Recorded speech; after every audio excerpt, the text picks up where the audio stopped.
We are a river city, a bold city, the First Coast, a place to create and to belong. Here, the sun shines a little brighter, and so do the people. We share a love for our region, a pride for JAX, and a passion for the beautiful game, dedicated to giving everyone a sporting chance. Together, we will elevate soccer and sport in our community by lifting every voice. We are Sporting Club Jacksonville. We are Sporting JAX.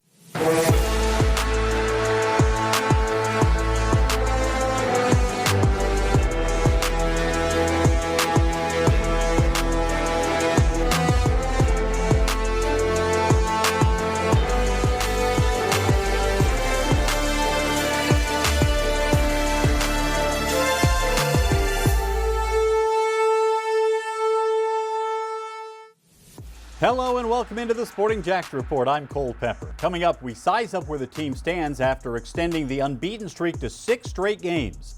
Emerson Burris sits down with injured vice captain Parker Roberts, who is working hard to return to the field. Plus, it's the final week of the USL Championship season, and there are playoff spots to be secured this evening. But let's start with Sporting JAX's most recent performance. The first regular season win in Sporting JAX history came on the road at the defending league champion Tampa Bay Sun. It was also the start of the Florida rivalries in the Gainbridge Super League. On Saturday, the Sun traveled north to Jacksonville looking for a measure of revenge and also looking for the first win in league play for Tampa Bay. And this one went right down to the wire. To Hodges Stadium we go. Supporters were ready, looking for the first home win in Gainbridge Super League play for Sporting JAX and looking for another result against Tampa Bay. Sporting JAX dominated possession in this one, but Tampa Bay took early advantage of an opportunity. Sidney Nasello from about 40 yards out sees the keeper off the line and chips it over the head of Caitlin Parks and into the net. Tampa Bay up 1-0. Later in the first half, Sporting JAX putting the pressure on. Caroline Murray with a cross. It gets sent back out. Sophia Bowman runs onto it and hits a low missile, but it's just wide. It remained a 1-0 Tampa lead at halftime. Second half, Sporting JAX on the move again. Jade Pennick working on the wing, crosses one to Paige Kenton. Her shot just wide. Sporting JAX continues to search for a goal. 53rd minute now, Grace Philpotts coming way forward, takes the shot, but it's handled by Tampa Bay keeper Sydney Schneider, still 1-0. 83rd minute now, a free kick from a long way away. It gets pinged around and comes to the foot of Ashlyn Puerta, who hits her league-leading 7th goal of the season. Sporting JAX draws even. Take another look here. Sophie Jones, the header by Kenton, and then Puerta in just the right spot to deliver. Less than a minute later, Sporting JAX looking for more. Meg Hughes to Kenton to Andrea Fernandez. Her shot just pushed over the bar. It remains 1-1. Now to stoppage time. Tampa Bay with a free kick. Vivian Bissett from about 30 yards out. This one along the ground, and Parks handles it well. In the dying seconds of the match, Sporting JAX trying to get the winner. Hughes setting up Bowman. Her shot is blocked. There are calls for a handball, but no whistle, and that's how it ends, a 1-1 draw. I think we really dominated in the last 60 minutes of the game. I think it took us a little while to get into it, but once we got into it, we were finding passes, playing to feet, playing around them, and we had a lot of opportunities. We just lacked the final pass, but we were really dominating. Yeah, I mean, I think other than the first 15 minutes, from then on, we were really just super attacking minded. And we talked in the huddle, I think that was one of our best performances, even though the end result wasn't what we wanted. I mean, we need to obviously get back into the attacking mindset and do a lot of repetition in the final third for moments like this. I mean, we want to be clinical. We want to see out games. We had endless amount of chances to do that today. And like I said, we're a little bit inefficient and wasteful with it. So that's areas of improvement for next week's training. All right, here are the numbers from the match, a 1-1 draw. You see the shots. Sporting JAX had 15 shots and 71% possession. They only had 2 shots that were on target. One of them went in. That was Ashlyn Puerta's 7th. A dominating performance for the most part. Just one mistake, really, gave Tampa Bay an opportunity, and give Sidney Nasello credit, made a great play on it. A 1-1 draw, but the unbeaten streak continues. We now welcome in Becky Burleigh. Well, as we've said before, not all draws are created equal. When you score in the final 10 minutes to salvage a point, you can't be too upset. What did you take away from this match? Well, that's a great point. All draws are definitely not created equal. And, they were searching for that equalizer for so long. I mean, so much of this game was one-way traffic heading towards Tampa's goal. I think there was a little bit of relief to get that goal to secure the point. The goal delivered by Ashlyn Puerta, who continues to deliver for Sporting JAX. She's off to the US U20 camp this week, but what a pace she is on, leading the league in goals scored. What more can we say about her? What's really impressive is she's now developing a little bit of the clutch gene too, because some of the goals early were goals, in the middle of the game where there was, it's not such a consequential situation. But she's delivering now in very high pressure stakes. And I think that is just another part of her development. All right, let's talk big picture about the team. If the playoffs started today, they would be in. We have a long way to go, of course. And if they could flip one draw to a win, they would be atop the table. Really a remarkable first year for the club. Wow, that is impressive. I can't say enough about this coaching staff and the players and their ability to come together so quickly when you're playing against opponents all who've had a year or more to get that whole roster set and make the tweaks and all that kind of stuff. I mean, this has been a very impressive start to this group. And like you said, there's probably been some points left on the table. No doubt about it. Becky, thank you. Let's take a look at the standings right now. Lexington on top. They made a lot of moves this offseason. That will be the next opponent for Sporting JAX. We'll talk about that here in just a second. But look, Sporting JAX right there, 12 points from 8 matches. Again, the top 4 go to the playoffs. But if Sporting JAX beats Lexington next time out, talking about rising toward the top of the table, very impressive start for an expansion team to be in the position they are in right now. And amazingly, the defending champions, Tampa Bay, still without a win through the first 8 matches of the season. With no game this weekend, the team is back in the training field, working to improve, recuperate, and have some fun too. It's a valuable time for the team, particularly after playing 2 games in 5 days. There's a lot of optimism around the squad right now, and for good reason. I think having these 2 weeks to kind of just regroup and work on what we really need to work on. We have been talking about how we want to just get a little bit better in the final third. So I think we can really take that time to do that. And obviously we'll miss Georgia and Ash going off to international camp, but we know they'll do great there. So. I think we obviously always want to strive higher. I think for us, we feel like potentially we should be higher in the table. I think this break we'll use to work on some of the things we feel like we need to put right. And then, just push on for the rest of the season. It is different, especially with the pace that we were going last week with 2 games to prepare for. But it's like we don't know what to do with ourselves right now. We don't want to get too focused in yet on the next game. So we just want to make sure that we stay healthy, we get legs back, we cover the necessary things. Today we covered more on video session for set piece stuff, and yesterday we covered more on video of the game itself and chances that we had. But today was just about getting back on the ball and just being us again. Sporting JAX will next be in competition on Friday, Halloween, when they travel to face the top team in the Gamebridge Super League table, Lexington SC. It'll mark the first meeting of the regular season between these 2 sides. However, Sporting JAX faced Lexington in the preseason in a closed-door friendly. Lexington is currently not only the top team in the table, they also lead the league in goals scored, helped by a 5-1 win over Fort Lauderdale United last Thursday. Lexington has scored 17 goals this season. That's 2 more than Sporting JAX, and they've conceded a league-low 6 goals. Lexington has not lost this season, with 3 wins and 5 draws, and they've picked up points in every match so far this year. That after finishing at the bottom of the table last season. Lexington added a lot of firepower this year. Among the new additions, the defending player of the year in the league, Amina Ekic, midfielder Addie McCain, who scored 10 goals last season for Fort Lauderdale, and former Chicago Red Stars forward Catherine Berry. McCain and Berry are tied for second in the league with 5 goals each. It'll be a big test for Sporting JAX. And we now welcome in Emerson Burris. Emerson, this week you're profiling one of the most important players on the roster, but one who has not played in a regular season match so far this year. Yeah, Parker Roberts has been called a spark on and off the field, and she's got grace, grit, and a comeback story that's nothing short of inspiring.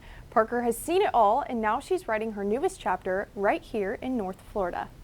At 27, Parker Roberts has done it all, from record-breaking days in Kansas to the USU 20 national team, the University of Florida, and the Orlando Pride. Started playing soccer when I was 4.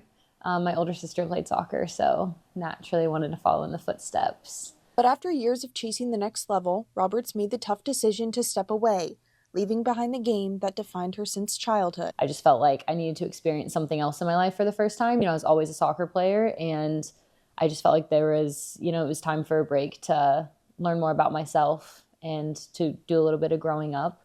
And I felt like the game wasn't going to be involved with that. That break gave her perspective, and when she returned, Roberts found her passion again.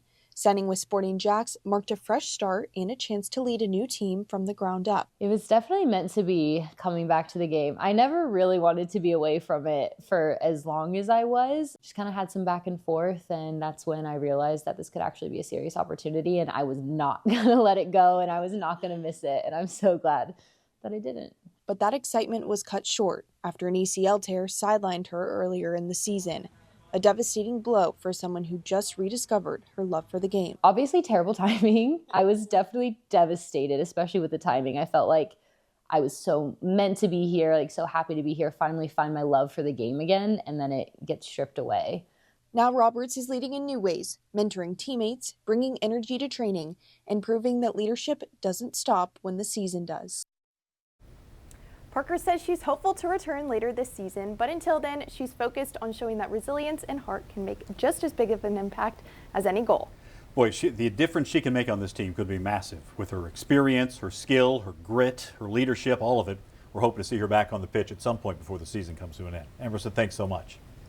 Sporting JAX will be back at home on November 22nd to face their other Florida rivals, Fort Lauderdale United.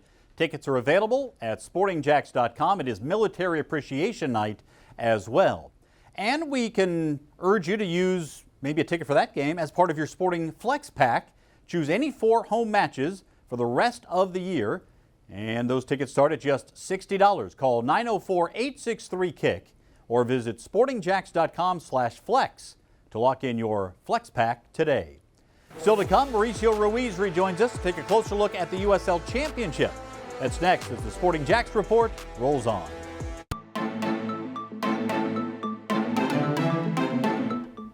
Every game of the Gainbridge Super League season can be seen on Peacock. Sporting JAX home games can be seen on Channel 4 or right here on the stations of First Coast News. The next nationally televised USL Championship matchups will be in the playoffs.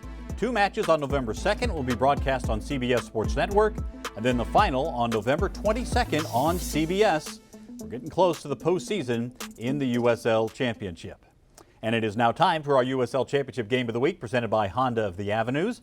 And this week, it's another match with major playoff implications as Lexington came into the week as the first team out of the playoffs in the Western Conference, but only 3 points from the 5th spot in the West. They hosted second-place Sacramento. To Kentucky we go.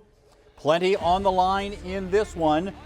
Pretty loud night in Kentucky as well.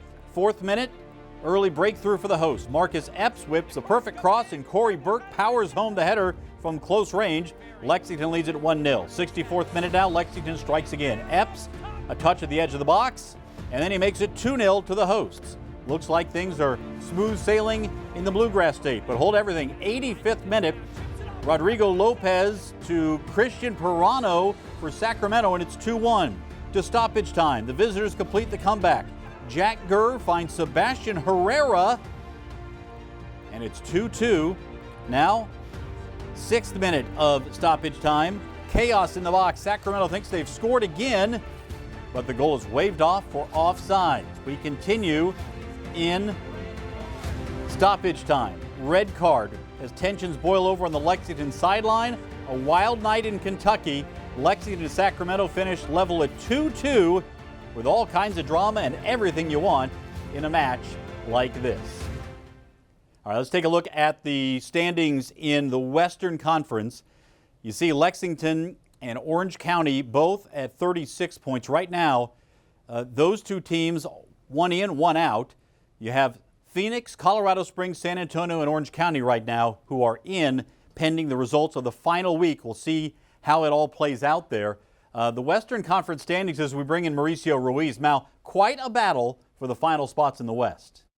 Well, as I just mentioned, parity is really close and no closer than in the West. Because you look at Phoenix Rising in 5th place and Lexington outside of the playoff spot, only 3 points away. So the last couple of games here can really mean a lot.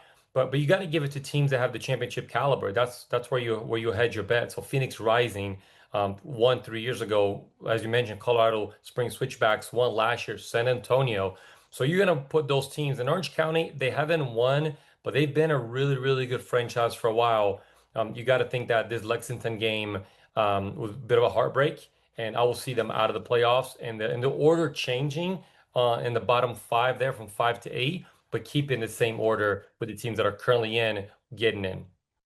All right, let's take a look at the Eastern Conference standings. Little different situation. 7 teams have already clinched, so it's down to 1 spot for 3 teams: Detroit City, Indy 11, and Tampa Bay Rowdies. Indy goes to the West Coast to play Orange County in the final game, and Detroit and Tampa Bay face one another.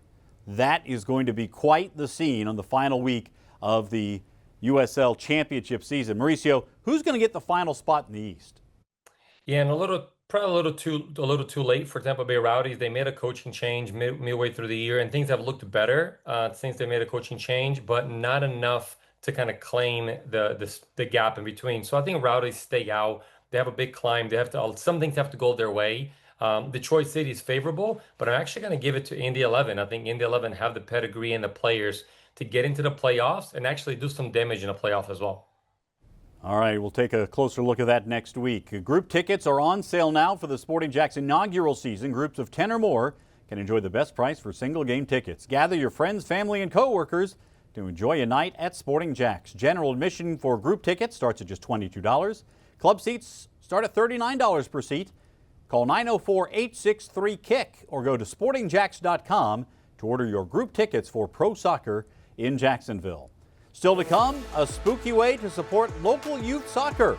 We'll tell you how the Sporting JAX Monster Dash is bringing Halloween fun to the field and helping young athletes along the way. That's next as the Sporting JAX Report rolls on.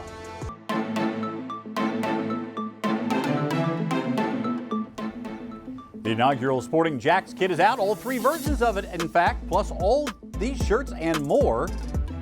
Use the QR code on your screen to order some official Sporting JAX gear or go to sportingjax.com/shop, where we've just launched a new online store. It is time now for the Youth Soccer Spotlight presented by the Bearded Pig Barbecue. Emerson Burris is back here. Emerson, this time of year is a big period for youth soccer teams around our area. Absolutely, Cole. Get ready for some Halloween fun and all for a good cause. Sporting JAX is hosting its annual Soccer-thon Monster Dash, a spooky, family-friendly event that turns soccer field into a haunted obstacle course with every dollar supporting young athletes across North Florida. Participants are lacing up for a night full of thrills tonight at Veterans Park. The Monster Dash challenges runners to crawl, climb, and race their way through a Halloween-themed course filled with festive frights and surprises. Divisions range from toddlers to teens with prizes for each age group and the best costume of the night. Entry fees go directly to the Sporting JAX Academy Scholarship Program, helping ensure every child gets the chance to play no matter their financial situation.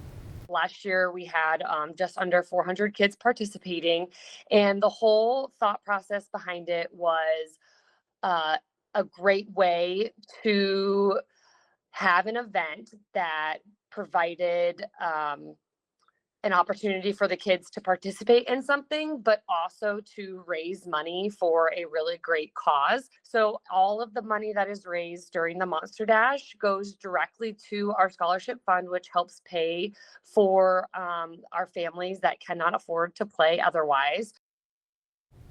Sign-ups are still open, so you can head out to Veterans Park tonight to participate or just to cheer on the runners and celebrate a night of spooky fun for a great cause. Yeah, a great cause to be able to bring the game to more kids, which is what the Sporting JAX Academy is doing, what the Sporting JAX Foundation is doing, really spreading the game as far and wide as we possibly can.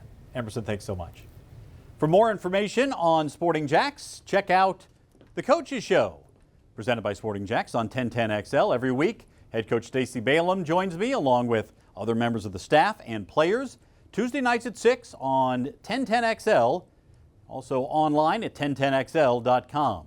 And be sure to join Mauricio, Becky, and me, along with Emerson, every Thursday night at 6. It's the Sporting JAX Soccer Hour. We cover the entire soccer world, including Sporting JAX and the USL, Thursday nights at 6 on AM 930 Fox Sports Radio and the iHeart app.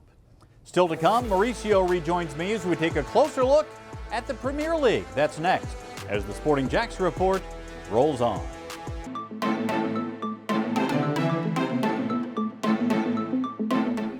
You can watch the Sporting JAX report most weekends on the stations of First Coast News, but next week a special presentation of The First Touch, a documentary that followed the team through the first preseason.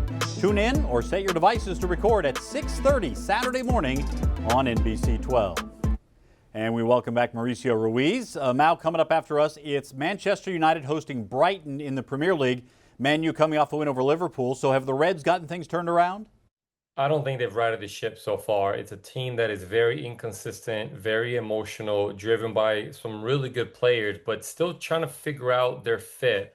They get up and play Liverpool really well, and they beat them, but then they go drop points against what you would call an easier opponent based on the salary wages and the contracts that they have. But they are a team that they're as talented as anybody in the Prem, that if they can get rolling, they're 2 in a row now. If they can get going, remember, they don't play European football this year. So if they can get rolling and stay healthy, they could claim some ground here. And Brighton is a team that is difficult to play against. And they're sitting in 9th, 10th place, respectfully, Man U and Brighton. So this is a really good matchup. And Man U probably needs it more than Brighton even does. All right, thank you, Mal. You can follow Sporting JAX on social media on X, Instagram, Facebook, YouTube, and TikTok for the very latest on your pro soccer team here in Jacksonville. Sporting JAX is next home on November the 22nd against Fort Lauderdale United.